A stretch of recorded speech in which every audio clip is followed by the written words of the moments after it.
Hi అండి, welcome to my channel అక్క చేతి వంట. నమస్తే అండి. మీరందరూ బాగుండాలని దేవుని మనస్ఫూర్తిగా నేను ప్రార్థిస్తున్నాను. ఈరోజు మనం చేయబోతున్న రెసిపీ బీట్రూట్ తాలింపు మనం చేయబోతున్నామండి. దానికి కావాల్సిన పదార్థాలు: బీట్రూట్ తురుము, నేనైతే పెద్ద సైజు కాయలు తీసుకున్నానండి. బీట్రూట్ మరంతా ఇలాగా సన్నగా తురిమేసుకున్నాను. అలాగే వెల్లుల్లిపాయలు ఒక 6 రెబ్బలు తీసుకొని చిదిమేసి పక్కన పెట్టున్నాను. ఆనియన్స్ ఒక మీడియం సైజు ఆనియన్స్ కూడా కట్ చేసి పక్కన పెట్టాను. కరివేపాకు. తాలింపు చేసే విధానం చూద్దామండి. మనము ముందుగా స్టవ్ వెలిగిస్తామండి. కడాయి పెడదామండి. కొద్దిగా వేడైన తర్వాత ఆయిల్ పోసుకుందాం. కొద్దిగా ఆయిల్ వేసేసుకుందామండి. తగినంత ఆయిల్ వేసుకుందాం. బీట్రూట్ కానీ క్యారెట్ కానీ చాలా హెల్త్కి చాలా మంచిదండి. మనము వీక్లీ 2 టైమ్స్ తీసుకున్నా కూడా చాలా హెల్తీ ఫుడ్ మనకి అది. మనము వెల్లుల్లి చిదిమి పెట్టుకున్నాం కదా, అవి వేసేస్తామండి. ఇప్పుడు ఇందులో అది కొద్దిగా ఫ్రై అయినాక ఇందులో ఒక స్పూను మినపప్పు వేస్తాం. అలాగే ఒక స్పూను పచ్చనిపప్పు వేస్తున్నామండి. అలాగే ఒక 1/2 స్పూను మనం జీలకర్ర వేస్తున్నాము. అలాగే ఇప్పుడు మనము ఆనియన్స్ వేస్తామండి.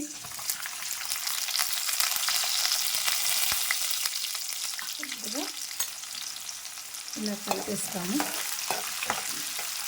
ఇది కొద్దిగా ఫ్రై అవుతున్నప్పుడు ఆనియన్స్ మనము కరివేపాకు వేసేస్తున్నాం. అలాగే మనం కరివేపాకు కూడా వేసేద్దామండి. నేనైతే చెట్టుకి గుర్లు ఉండేవి, అవే కోసి వేసాను. ఇప్పుడు ఇందులో మనము బీట్రూట్ వేసేసుకున్నామండి. ప్రెగ్నెన్సీ కానీ, చిన్నపిల్లలు కానీ, అలాగే బ్లడ్ తక్కువగా ఉన్న వాళ్ళు కానీ ఎవరికైనా బీట్రూట్ చాలా మంచి హెల్తీ ఫుడ్ అండి. జ్యూస్ రీతిగా తీసుకున్నా, ఇలాగా ఫ్రై రీతిలో తీసుకున్నా కానీ, అలాగే మనము ఉడకపెట్టేసి కూడా మనము సలాడ్లాగా కూడా తీసుకున్నా కూడా చాలా మంచిది. అప్పుడప్పుడు ఇలా చేసి పెడుతున్నప్పుడు కూడా పిల్లలు కూడా చాలా ఇష్టపడతారు. ఇలా కలిపేసుకున్నామండి.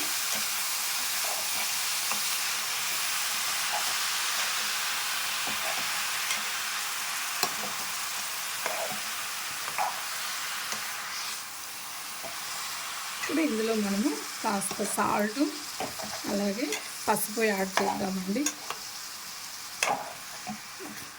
మనకి ఇది బాగా వాడే కొద్దీ చాలా టేస్ట్ అనిపిస్తుంది. ఇప్పుడు ఇందులో సాల్ట్ పసుపు యాడ్ చేద్దాం. చూడండి, తగినంత పసుపు వేసుకుందామండి. క్యారెట్ కదా, బీట్రూట్ కదా, అందుకని మనం కొద్దిగా వేసుకున్నా కూడా పర్లేదు. సాల్ట్ వేసుకున్నామండి, 2 స్పూన్లు. అలాగే కొద్దిగా వేసాను. మీరు ఎంత తింటారో తగినంత వేసుకోండి సాల్ట్ మాత్రం. మొత్తం ఇలా కలిపేసి ఒక 1/2 గ్లాసు వాటర్, కొద్దిగా ఎక్కువ అవసరం లేదు, ఒక 1/2 గ్లాసు పోసేసి మీడియం ఫ్లేమ్లో మనము ఒక 15 మినిట్స్ మనం బాగా అలాగా ఉడకపెట్టేసామంటే చాలా దగ్గరగా ఉడికిపోతుంది. కొద్దిగా వాటర్ పోద్దాము. వాటరు ఒక 1/2 గ్లాస్ పోస్తామండి, ఎందుకంటే మనకి బీట్రూట్లో కూడా కొద్దిగా మనకు వాటర్ వస్తాయి కాబట్టి వేసుకుందాము. మొత్తం ఇలాగా కలిపేసి మనం మూత పెట్టేద్దామండి.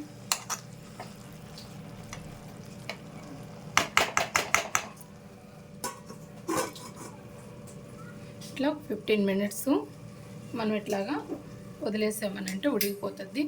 ఫైనల్గా మనం చూసుకొని మిగతా ప్రాసెస్లోకి వెళ్దామండి. ఒకసారి మనము మూత తీసి కలుపుదామండి. చూసారా, మనకి వాటర్ అంతా కూడా ఇంకిపోయినాయి. ఇలా మధ్య మధ్యలో మీకు తీసి కలుపుకుంటూ ఉండండి.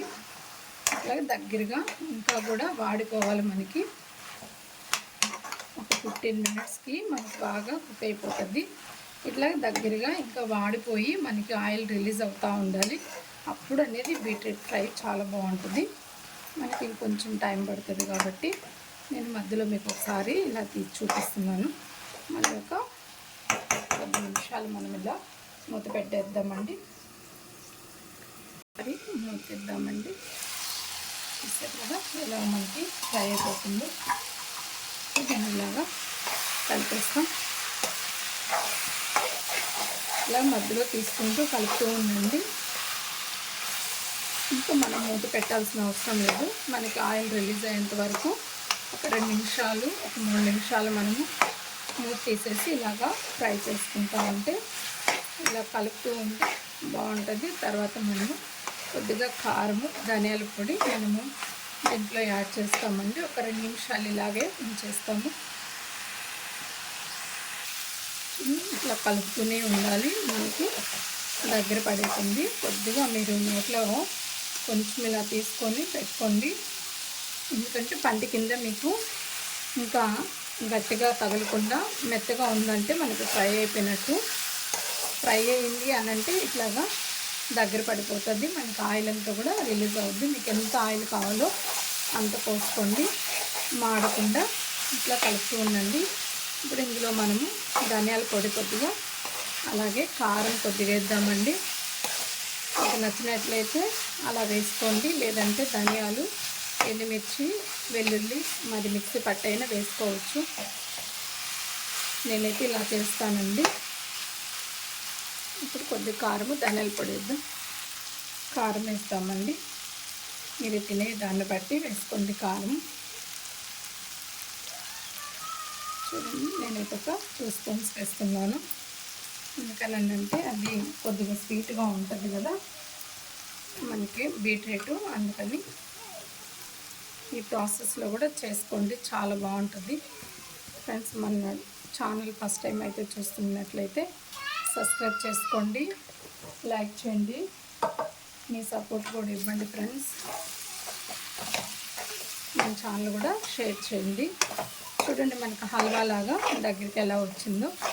ఇలా వస్తే చాలండి.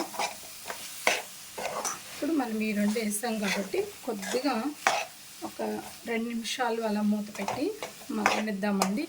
ఈ కారము, ధనియాల పొడి ఈ బీట్రూట్కి అంతా పట్టిపోతుంది. ఒక 2 నిమిషాలు మనం మూత పెడదాం.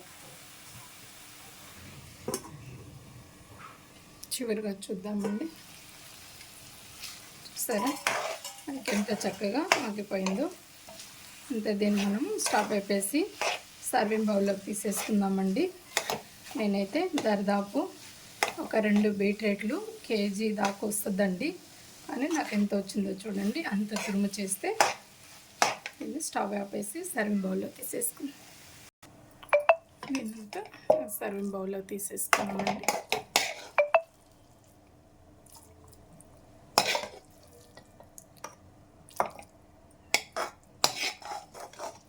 ఎంత బాగుందో చూసారా.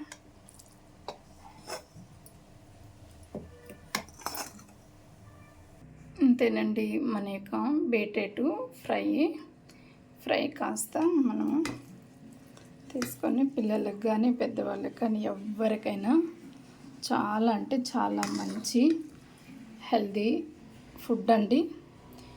బీట్రూట్తో తాలింపు ఎగదు చాలా రకరకాలుగా మనం ఏదైనా కూడా మరి చేసుకోవచ్చు. మరి కాస్త పప్పు వేసుకొని సైడు మనము తిన్నామంటే చాలా అంటే చాలా బాగుంటుందండి. మీరు ఒకసారి ట్రై చేయండి. అసలు బీట్రూట్తో ఇలా కలుపుకొని ఒక ముద్ద తింటే ఎంత బాగుంటుందంటే అంత బాగుంటుందండి. కొత్త కొత్త రెసిపీతో మీ ఎద్దుకు నేను తీసుకొస్తుంటాను. మీకు నచ్చినట్లయితే లైక్ చేయండి, షేర్ చేయండి, సబ్స్క్రైబ్ చేయండి. మన యొక్క బీట్రూట్ తాలింపు మీరు తయారు చేసి ఎలా వచ్చిందో కామెంట్లో తెలియపరచండి. నమస్తే ఫ్రెండ్స్, బాయ్.